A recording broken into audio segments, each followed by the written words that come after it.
안녕하세요. 워런 버핏처럼 매일 신문을 박준범과의 같이 읽으면서 투자의 고수가 됩시다. 오늘 6월 7일 수요일입니다. 오늘은 조금 목소리를 약간 키워서 말씀드리겠습니다. 지난주가 아니네요. 그저께였는 목소리가 약간 안 좋아가지고 말소리가 조금 작았더라고요. 자, 오늘은 매일경제 신문입니다. 기사를 바로 좀 들어가 보겠습니다. 기사 읽다 보면 그죠? 시간이 모자라가지고, 이 좋은 내용을 조금이라도 더 전달을 해드리는 게 나을 것 같은데 생각이 들어서 조금 잡설을 조금 줄이고 바로 기사로 좀 들어가 보겠습니다. 첫 번째 기사는 재밌는 기사입니다. 그린피 거품에 질린 골퍼들 고 재팬이라고 되어 있고요. 최근에 일본으로 가는 우리나라 관광객 숫자가 꽤 많이 늘었지 않습니까? 그죠? 저도 일본을 갔다 온 거는 2014년에 부모님 모시고 히로시마 갔다 온 이후로 그 이후로 일본을 못 간 것 같은데요. 그전에는 2007년 특히나 우리나라 원엔 환율이 그때 당시에 100엔당 한 770원까지 떨어졌을 때 지금 940원 한다고 와 엔화 가치가 너무 싼데 그렇게 말씀들 하시는데 2007년도에는 770원까지 갔었습니다. 그때 원달러 환율도 900원까지 그죠? 900원 살짝 한번 깨졌었는데 그 정도로 원화 강세 분위기였었는데 그때 일본에 많이 갔었습니다. 저도 골프 치러 또 가보고 했었는데 라운딩 비용 한국의 절반 홋카이도 규슈 지역 골프장 한국이 점령 풀부킹 사태 제주는 1분기에 15만 명 줄었다. 이런 뉴스를 볼 때 항상 밝은 면이 있으면 어두운 면 그런 부분이 있기 때문에 여기에 대해서 또 피해를 보는 어떤 이벤트에 의해서 또 피해를 보는 것 쪽은 어딘지 그런 걸 항상 좀 체크를 하는 습관을 가지시면 좋습니다. 일본 골프 전문인 국내 한 여행사는 지난달 2,500명 한정으로 홋카이도 원정 골프팀 모집에 나섰다가 3주 만에 완판을 선언하고 여름 장사를 아예 마감했네요. 코로나 사태 이전을 능가하는 인기몰이에 여행사마저 깜짝 놀랐다. 19년을 능가한다 그죠? 6일 여행업계에 따르면 홋카이도의 대형 골프 리조트 대부분이 한국인 골프로 풀부킹 상황을 맞이했는데 홋카이도는 쾌적한 날씨 덕에 여름 골프의 메카로 불리고 대표적인 곳은 루스스 리조트 처음 들어보는데요. 극성수기인 7월부터 8월 말까지 주말은 물론 주중 골든타임도 이미 예약이 끝났고 이 리조트 예약자 중 한국인 비중이 50%에 달한다. 가보면 전부 한국 분이시겠네요. 인근 리조트형 골프장 3곳에도 한국인이 대거 몰렸고 가격이 더 저렴한 후쿠오카 일대도 최근 한국인 골퍼들이 눈독을 들이는 지역인데 해발 800m 구주고원 인근의 골프장까지 부킹 문의가 이어지고 있다. 일본 골프 원정이 급증하면서 국내 지방 골프장들은 내장객 감소로 골머리를 앓고 있고 최근 제주도가 공개한 골프장 내장객 현황을 보면 올 1분기에 도내 골프장 32곳의 내장객은 전년 동기 대비해서 15만 명이나 줄었습니다. 제가 만약에 골프 회원권을 갖고 있다면 저는 다 팔고 앞으로 10년 동안은 아마 안 쳐다볼 생각입니다. 만약에 갖고 있다면요. 국내 골프들의 일본 행에는 비용 문제가 자리 잡고 있고 한국레저산업연구소에 따르면 5월 한국 골프장의 그린피는 2020년과 비교할 때 평일과 토요일에 각각 평균 30% 그리고 20.9% 오른 것으로 조사됐다. 굉장히 많이 늘었죠. 비용으로 환산하면 주중은 평균 23만 5,400원이고요. 주말이 평균 28만 8,400원에 달합니다. 반면 일본 골프장은 주말 기준 그린피가 보통 15만 원 선이고요. 숙박에 몇 끼 식사까지 제공하는데도 1박에 20만 원에서 30만 원 선이고 라운드 체감 물가가 한국의 3분의 2에 못 미치는 셈인데 일본 전문 여행사 심원보 대표는 4월 일정이면 제주도보다 오히려 저렴해 한국 골퍼들이 몰리고 있다라고 되어 있습니다. 한일 골프 비교 이렇게 이제 차트 그림이 나오는데 차트에 보면 한국 그린피 28, 일본 15, 식사 20, 일본 15, 18, 숙박 20에서 25, 일본이 15, 20. 야, 옛날에 숙박비가 좀 비쌌었는데 지금은 숙박비도 한국이 워낙 비싸져서 그렇겠죠. 맥주가 8,000원에서 만 원인데 일본은 6,000원 이렇게 돼 있습니다. 요즘 골프 나가면 저도 지난 주말에 저희 동기들 하고 이 업계 동기들하고 골프를 나갔었는데 꽤 비싸졌어요. 28만 원에다가 또 그것도 있잖아요. 캐디피.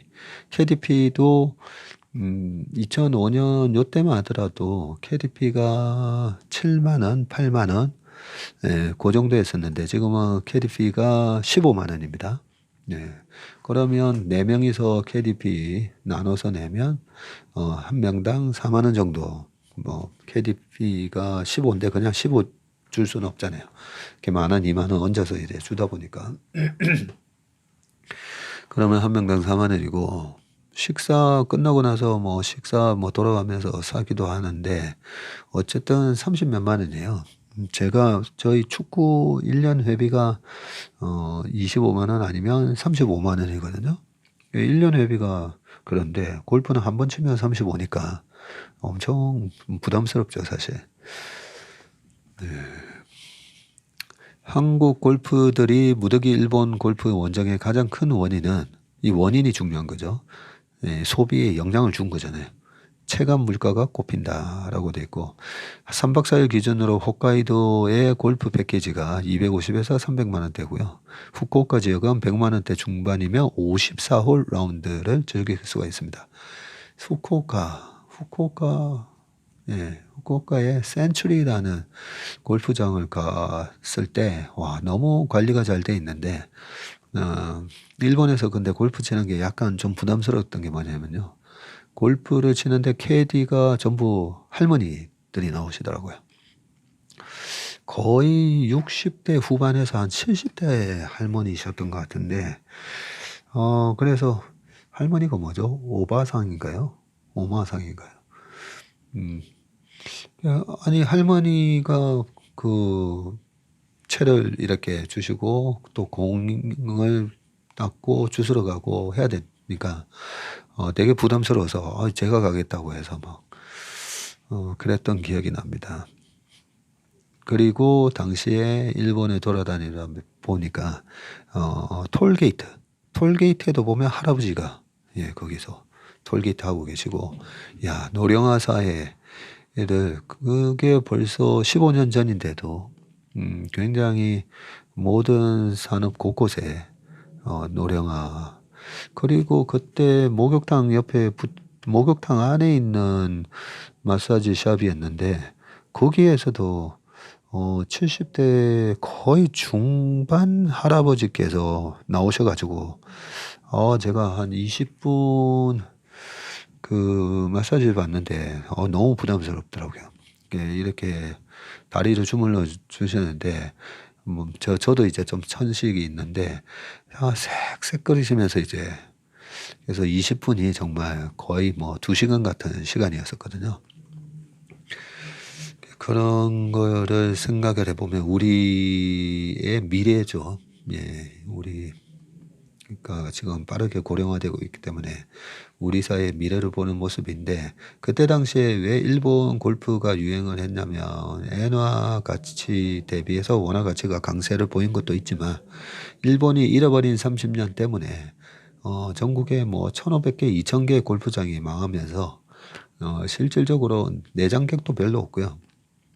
골프도 이번에 보시면 그 해외로 못 나가다 보니까 20, 30대 분들이 많이 골프장으로 몰렸었는데, 실질적으로 이 여행에 대한 부분이 엔데믹으로 바뀌면서 풀리면, 보복 소비를 다른 데서 하면서 국내 골프는 다시 예전에 2019년과 같은 모습으로 많이 돌아간다고 보거든요.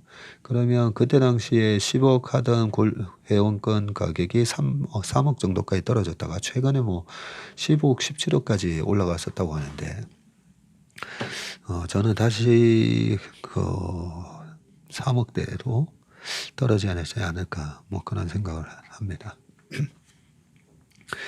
그 다음 기사는 지난번에 제가 이렇게 뒤로 돌아서서 코 푸는 장면이 편집이 안 돼가지고 편집이 항상 안 될 수 있다는 걸 늘 염두를 해둬야 되겠더라고요. 그 다음 기사는 이거는 방금 본 거죠. 네, 그 다음 기사는요. 모자이크 코리아, 외국인 일손이 부족하다면서 정상 참작 없이 불체자 낙인 엇박자라고 되어 있습니다. 아마 불체자, 불법 체류자로 낙인이 찍힌다, 뭐 이런 얘기인 것 같은데요. 한번 보겠습니다. 이민사회의 그늘, 불법 체류자라고 되어 있고요. 이 그림을 그려 놓으셨는데 이 불법 체류자이신 것 같은데 그림에 이 몸에 수갑이 채워져 있는 이런 모습이네요. 국내 불법 체류자 및 전체 외국인 대비 비중이 11.6% 2013년이었다가 지금은 17.8% 41만 명이네요. 41만 명이 그러면 17%이면 5 곱하기 4, 5, 20, 200 지금 한 230만 명 외국인 되나 보다, 그죠? 네, 그 중에서 41만 명이 불법 체류자 신세라고 합니다. 국가별 불법 체류자 표가 나오는데 태국이 36.7%, 태국 관광객이 우리나라 입국자의 거의 1등, 2등을 차지하거든요. 왜 그런가 보면 동네 돌아다니다 보면 타이 마사지 이렇게 많잖아요, 보면. 그래서 거기서 일하는 태국 분들이 들어와서 그냥 안 나가나 봅니다. 3개월 무비자로 들어온다라고 제가 알고 있는데 3개월 무비자로 들어와서 뭐 안 나가면 불법 체류자가 돼서 그렇다는 생각이고요. 그 다음에는 베트남이 18.1%, 그리고 중국이 16%, 몽골도 4.1% 정도 되네요. 최근에 이사 같은 걸 해보면 이삿짐에 오시는 분들이, 일하러 오시는 분들이 몽골 분들이 꽤 많다라고 얘기를 들었습니다. 한번 조금만 읽어보겠습니다. 지난달 찾은 경기 화성 외국인 보호소 면회소, 작은 면회실 8개가 따닥따닥 붙어 있는데 보호복을 입은 구금자와는 유리벽을 사이에 두고 수화기를 통해서만 대화할 수 있는데 죄수들이 수감된 교도소 면회 모습과 별반 다르지 않다, 그러네요.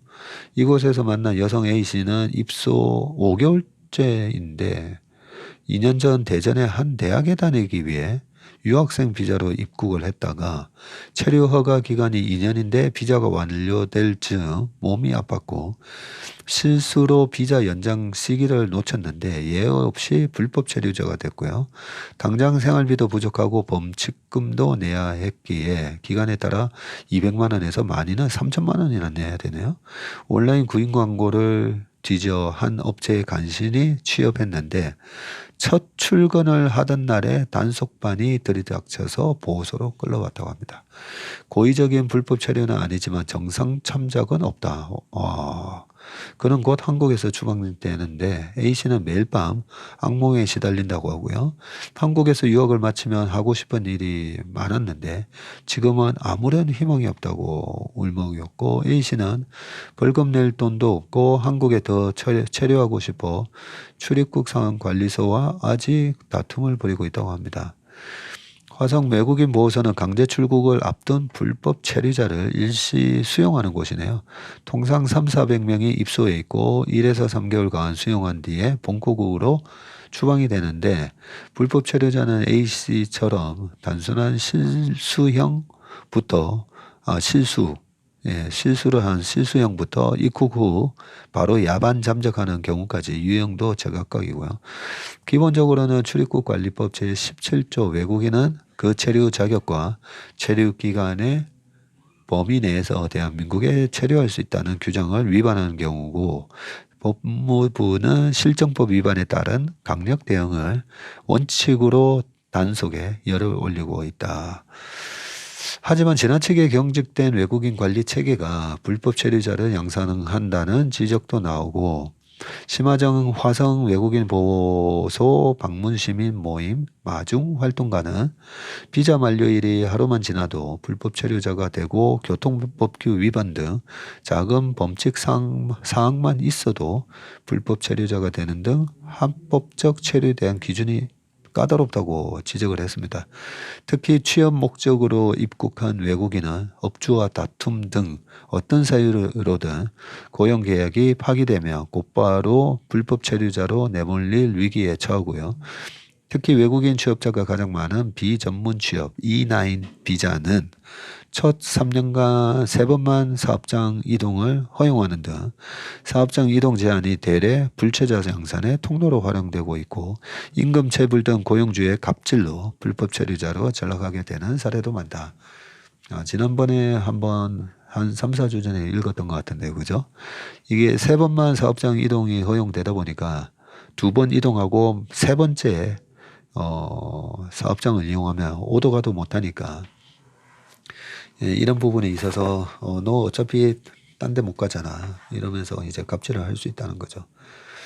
이한재 변호사는 업주들이 일부러 임금 지급을 미뤄서 외국인을 불법 체류자로 만든 뒤에 돈을 안 주기 위해 이들을 신고하는 바람에 이런 나쁜 짓도 하네요.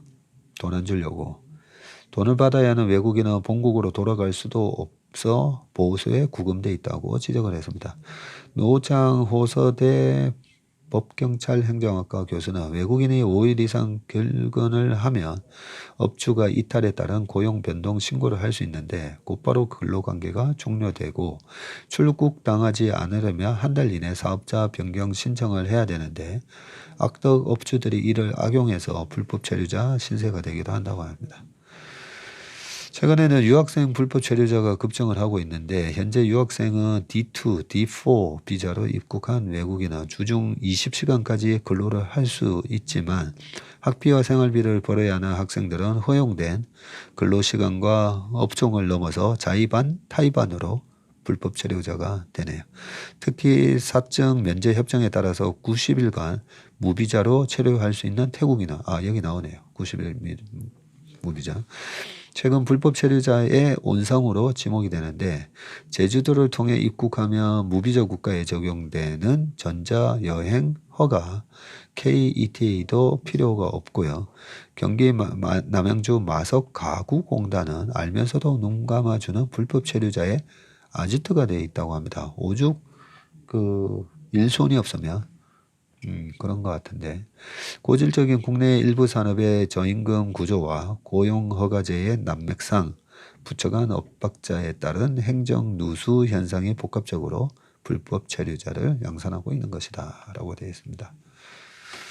저도 이쪽은 잘 모르다 보니까 미국이 은근 고급 인력들을 많이 끌어당기기도 하면서도 결국은 이 노동력이 필요한 이 계층이 있잖아요, 그죠?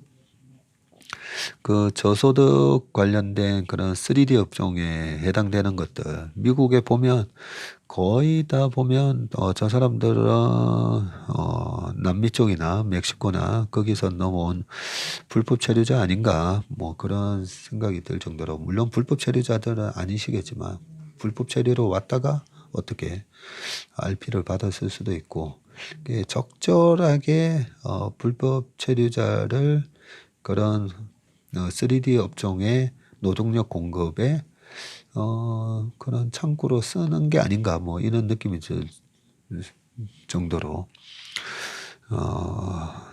그런 부분에 있어서 약간 유연성을 좀 발휘를 했으면 좋겠네. 예, 그 다음 기사는 가성비를 발굴하라 북적 유럽 마트는 PB 비중이 80%를 훌러덩 넘는다고 합니다. 요즘 노 브랜드 뭐 이런 거 많이 나오지 않습니까? 그죠? 어제 그저께였나요?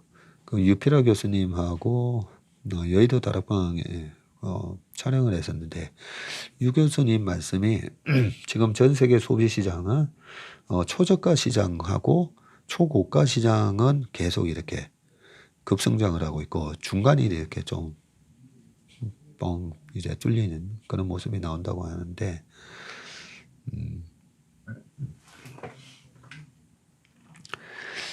PB 요게 자체 브랜드를 만들면서 실질적으로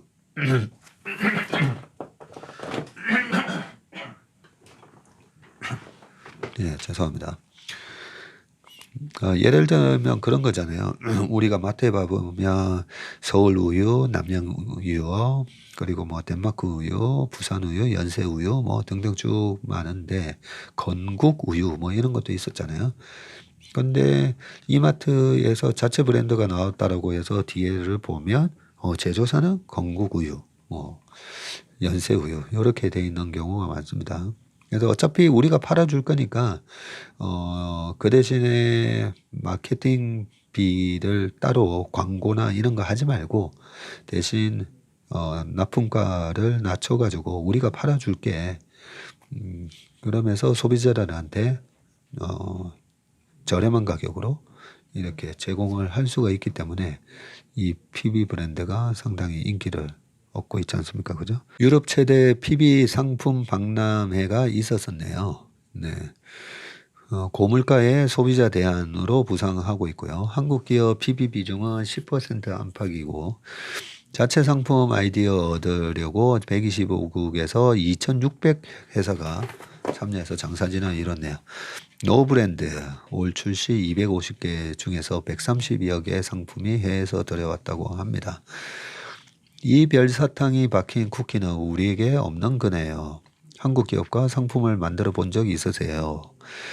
이 암스테르담에서 열린 유럽 최대 박람회 국제 프라이빗 라벨 자체 브랜드 PL 프라이빗 라벨 박람회 PLMA에서 이마트 노브랜드 해외 소싱 담당에 눈이 번뜩였다. 류성신 이마트 가공 소시팅 부장은 이곳에서 처음 만난 베이커리 회사 반덴버그 크래프트 베이커리의 담당자와 명함을 교환하고 이 회사에서 판매하는 과자 샘플 5팩을 받았는데 류 부장은 노브랜드에 아직 없는 상품화할 만한 제품을 엄선을 한다. 이틀 동안 만나는 회사만 수백여 곳이라고 얘기를 했고요. 고물가 트렌드가 일반화하고 소비자들이 한층 더 양질의 PB 상품을 요구하는 상황이 이어지자 여기 요 말이 핵심이지 않습니까? 그죠? 가격은 떨어지더라도 퀄리티는 좋아야 됩니다. 예, 그래서 아까 뭐 건국우유, 연세우유 퀄리티가 좋은데 남양유업이라든지 매일유업하고 이런 거대 롯데유업 대기업하고 이 마케팅에서 경쟁하기 힘든 그런 제조사들을 이 유통업체가 같이 전력적 협력을 하는 거죠. 전 세계 유통기업들은 자체 브랜드로 이끌 제조업체 모시기 300여에 빠져 있는데 유통기업의 해외 소싱 담당 바이어들은 유럽과 미국, 동남아, 중동에 이르기까지 동분서주하며 아직 들여오지 못한 특색 있는 상품을 찾아 헤맨다. 네덜란드에서 매해 열리는 PLMA가 대표적인 새 상품 발굴의 장이네요. 매년 열리는 한 봅니다. 네. 지난달 23일에서 24일 이틀 동안 전 세계 125국에서 2,600개 이런 회사가 왔고, 과자, 음료, 가공식품, 조리식품, 건강식품, 유제품, 축산물 등 주요 카테고리 곳곳을 3만여 관계자가 돌아다녔다라고 하네요. 이마트가 몇 해 전에 PB 브랜드 피코크 상품을 박람회 출품에 소개했고요. 롯데마트는 지난해 론칭한 신규 HMR 브랜드 요리하다 상품을 올해 내놨다고 합니다. 노병간 노브랜드 상품 담당은 올해 출시할 250개의 신상품 중에 해외에서만 130여 개를 소싱한다. 이 중 20-30%가 유럽에서 구해오는 것이다 라고 되어 있습니다. 여기 표가 좋은 게 나와 있네요. 다른 해외 업체들은 어떤가 봤더니 세계 유통 기업 자체 브랜드 상품 비중인데, 우리가 잘 아는 코스코가 있는데 코스코가 33%나 됩니다. 그리고 월마트도 27%나 되네요. 그리고 1등이 알디라는 유통업체, 어디 회사죠? 알디 82%. 그리고 트레이더조 미국에서 자주 봤는데요. 58%. 그리고 웨거먼스가 52%. 예, 이렇게 돼 있네요. 해시 브라운, 티라미슈, 에그타르트 등 노브랜드의 대표 상품들이 이 같은 방법으로 벨기에, 이탈리아, 포르투갈에서 직접 들어온 제품이다라고 되어 있습니다. 예, 방금 이런 해외 기업들의 매출 PB 비중이 높은 반면에 홈플러스의 홈플러스 시그니처 등 주요 PB 브랜드 매출비는 지난해 기준으로 9%, 롯데마트가 10%, 예, 그런 안팎이네. 이렇게 보면 그런 방금 얘기한 그 해외 유통기업 그런 추세를 아마 따라가겠죠. 그러면 PB 브랜드의 비중이 계속 높아질 거다라는 생각이 드네요. 1960년에서 70년대 시장에 나타나 전 세계에 1만 곳 이상의 매장을 갖고 있는 리들과 알디는 일반 브랜드보다 20에서 50% 저렴한 PB 상품으로 유럽과 미국에서는 하드 디스카운트 스토어로 통한다. 그냥 디스카운트 스토어가 아니라 하드 디스카운트 스토어라고 얘기를 하네요.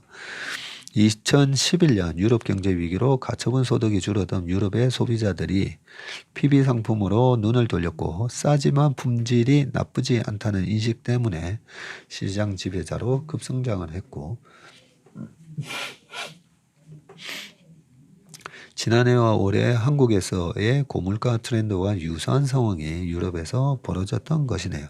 특히 이들은 선택과 집중 전략으로 소비자들을 매장으로 끌어들였는데, 매장에서 잘 팔리는 품목 위주로 상품 수를 확 줄였고 품목별로 한두 개 종류의 상품만 판매한다. 이게 이제 코스코가 하는 전략이죠. 평균 1,500개에서 3,000개 수준인데 상품은 박스째로 진열하고 매장 근무 인원을 최소화해서 임금비 부담도 낮췄고, 이를 통해서 최대한 상품 가격을 낮추고 품질을 높이는 데 투자를 했네요. 네.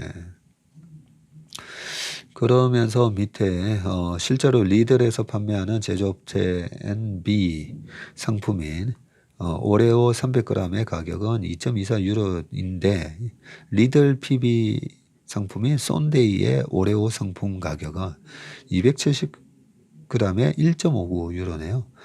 알디에서도 코카콜라 1.5리터 한 병이 2.39유로인데 알디의 자체 브랜드 리버의 콜라는 같은 용량이 0.71.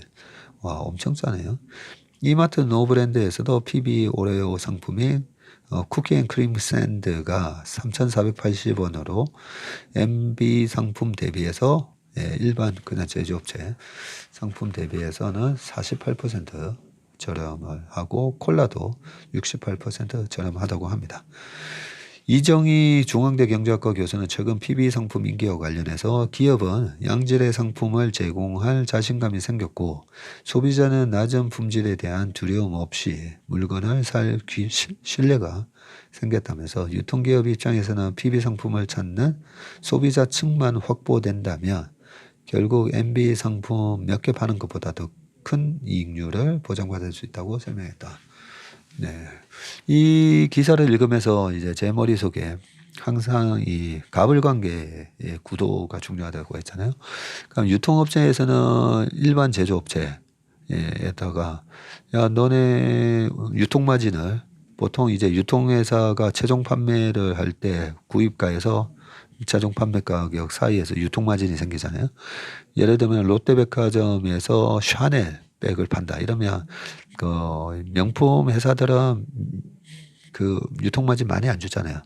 아, 너네 그 우리가 그 매장 뺄게. 네. 루이비통 제발 좀 들어와 주세요 하는데 그러면 우리가 1,000원에 1,000만 원 줄 테니까 1,100만 원에 파는데 1,000만 원. 이런 식으로 다른 일반 유통마진의 백화점이 거의 40% 떼가잖아요. 그런 부분에 있어서 명품 기업들은 15% 안짝이라고 들었는데 유통회사들이 이 제조사 보고 이 일반 제조회사 보고 너네가 유통마진을 좀 높여주지 않으면 그러면 우리 자체 브랜드로 팔게. 네. 남양유업이나 멜유반데 그러면 우리 그냥 연세우유랑 건국우유 해서 팔게. 그런데 소비자의 강력한 충성도가 있으면 거죠.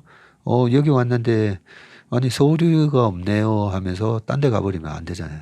근데 제품의 차별화가 별로 많지 않으면 그러면 이 유통회사들이 헤게모니를 쥐게 되는 거죠.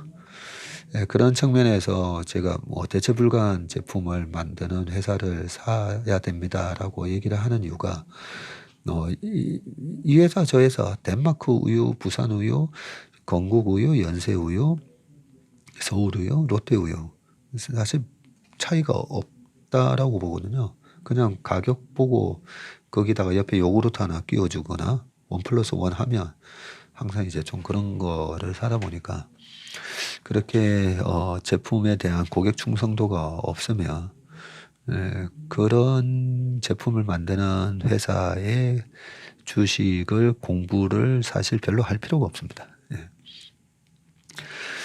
그래서 이런 기사를 통해서도 지금 보면 유통업체들이 점점 더 이 헤게모니를 가져간다, 그죠? 이 중간 소득의 양극화가 심해지면서 아예 고가 제품 아니면 아예 저가 제품 이렇게 물가 상승에 소비가 위축되는 그 부분에 있어서 초저가 상품의 이 군을 만들거나 그런 구조를 만들 수 있는 회사, 그런 회사들이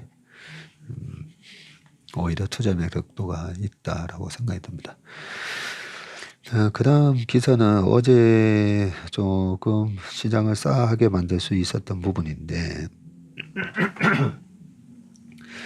미국 최대 가상화폐 그 거래소 바이낸스를 SEC에서 고발했다라고 제가 보고 기사 나왔을 때 쭉 한번 읽어보기는 했는데요.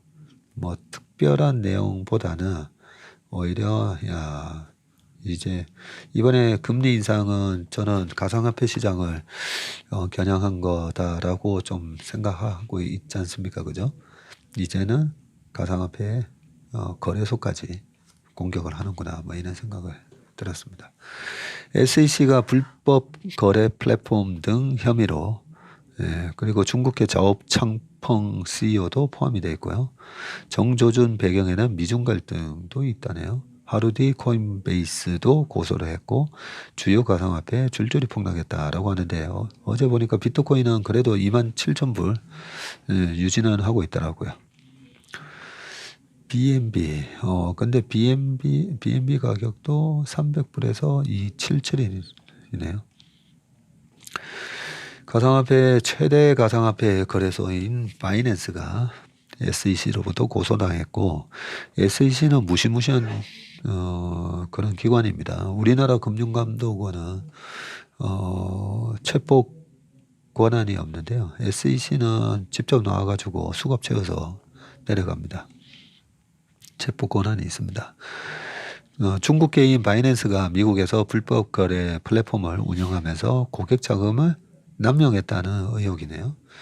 월스트리트저널과 CNBC에 따르면 미 SEC는 워싱턴 DC 연방법원에다가 바이낸스를 상대로 소를 제기했는데 SEC는 바이낸스는 물론 바이낸스 창업자 겸 최고 경영자이자 최대 주주인 자오창펑이 고객 돈을 남용했다.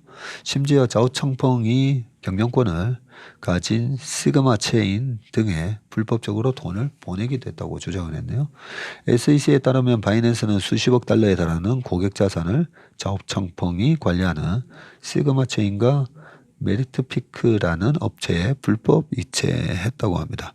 시그마 체인과 메리트피크는 바이낸스 미국 법인의 코인 시장 조성자 역할을 하는 회사네요.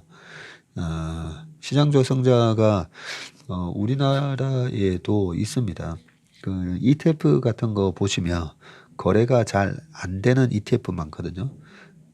그러다 보면 호가가 5,000원짜리가 사자는 4,500원이에요.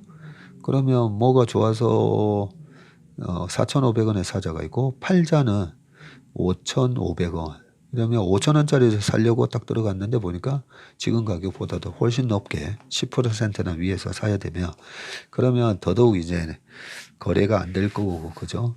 그러면 ETF는 삼성자산이나 미래에셋 그리고 뭐 신한, NH 뭐 등등 운용회사가 만든 건데 그 운용회사가 만든 펀드인데 거래가 안 돼서 돈이 안 들어오면 운용회사도 상품이 사장되잖아요. 그래서 이 시장 조성자 역할을 증권사한테 의뢰를 합니다. 그러면 증권사가 그 매수와 매도에다가 호가를 걸어줘요. 네. 호가를 걸어주고 그걸 갖다 이제 또 LP라고도 하는데요. 리퀴디티 프로바이더라고 해가지고 그러면 4,800원, 5,000원에 지금 NAB가 순자산이 NAB가 5,000원인데 4,850원 뭐 이런 식으로 걸어 놓으면 파는 사람이 NAB보다 그래도 싸게 팔아야 되고 팔 때도 5,500원이 아까 실제 매도자만 있다면 5,200원, 5,150원에 매도를 걸어주면서 그 LP 역할을 해주면서 그 차익을 먹게 되고요. 그 시장 조성자 역할을 해주면서 꽤 돈을 짭짤하게 봅니다. 왜냐하면 거의 무위험 차익 거래 같은 게 형성이 되기 때문에 그런 식의 시장 조성자 역할을 하는 건데 그 역할을 담당하는데 바이낸스 거래소에 유동성을 공급하고 거래마다 자산을 사고 팔아서 수익 창출한다라고 딱 돼 있네요. 하지만 바이낸스는 시장 조성자들이 거래소에서 활동하고 있다고 밝혔음에도 구체적으로 어떤 기업이 활동하고 있는지는 함구해 왔다고 하네요. 미 SEC는 바이낸스가 이 두 기업의 존재를 바이낸스 미국 법인 고객에게 제대로 공개하지 않았다고 주장을 했네요. 뭐 우리나라도 ETF 조성자가 누가 그런 조성자 역할을 하는지 뭐 그렇게 공개하는 것 같지는 않은데 바이낸스가 연방증권법은 물론 이 법이 금지하는 투자자 시장 보호 조항을 노골적으로 무시했다라고 얘기를 했고요. SEC는 이날 법원에 바이낸스 자산 동결도 요청을 했고요. 바이낸스 숨통을 옥죄는 것은 SEC뿐만이 아니라고 합니다. 미국 상품선물거래위원회 CFTC 역시 올 3월 바이낸스와 자오창펑이 규정을 위반했다고 보고조사에 들어갔고요. 법무부 역시 바이낸스가 돈 세탁과 연관된 혐의에 대해 조사 중이라고 합니다. 미 정부의 바이낸스를 향한 대대적인 조사를 두고 미국과 중국 간 갈등이 한몫했다는 평가가 나오고 있는데 파이낸스 타임즈는 바이낸스가 2017년 말 중국과 관계를 끊었다는 경영진의 주장은 거짓이라면서 중국과의 실질적인 연결고리를 숨겼다고 주장을 했고요. 바이낸스가 2019년 중국 베이징에다가 사무실을 열었다고 합니다.